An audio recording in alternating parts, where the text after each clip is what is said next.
Prinsip kinetika dalam menentukan umur simpan dari sediaan obat itu dipengaruhi oleh beberapa faktor.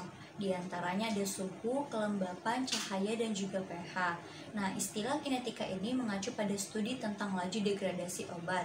Data yang diperoleh dari studi kinetik degradasi itu dapat digunakan untuk menghasilkan pemahaman dalam pengemasan dan penyimpanan obat yang lebih baik untuk meningkatkan umur simpannya. Nah, parameter kinetika ini seperti konstanta laju, waktu paruh, waktu yang dibutuhkan untuk degradasi 10% atau T90, dan juga energi aktivasi EA yang diperlukan untuk memulai reaksi degradasi yang telah ditentukan. Nah, dari data T90 ini digunakan untuk menginterpretasikan umur simpan obat dan menentukan tanggal kadaluarsanya. Contohnya itu dalam sediaan sirup. Yang pertama, sediaan obat ini dapat digunakan maksimal 35 hari setelah dibuka dari kemasannya.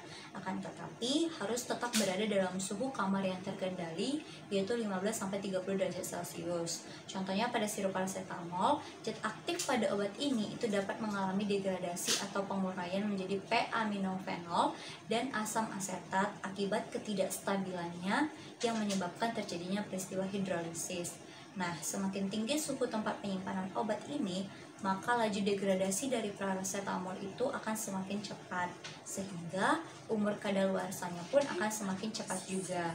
Kedua, yaitu pada sediaan sirup kering. Sediaan obat ini itu dapat digunakan maksimal 7-10 hari setelah dilarutkan dengan air.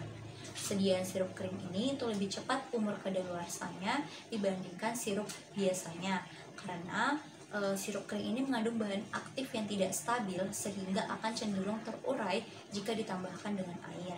Yang ketiga yaitu pada sediaan salep. Salep ini terbagi menjadi dua, yaitu salep dalam tub dan salep dalam pot. Salep dalam tub itu akan memiliki masa kadaluarsa tidak lebih dari 6 bulan, sedangkan salep dalam pot itu memiliki masa kadaluarsa tidak lebih dari 3 bulan.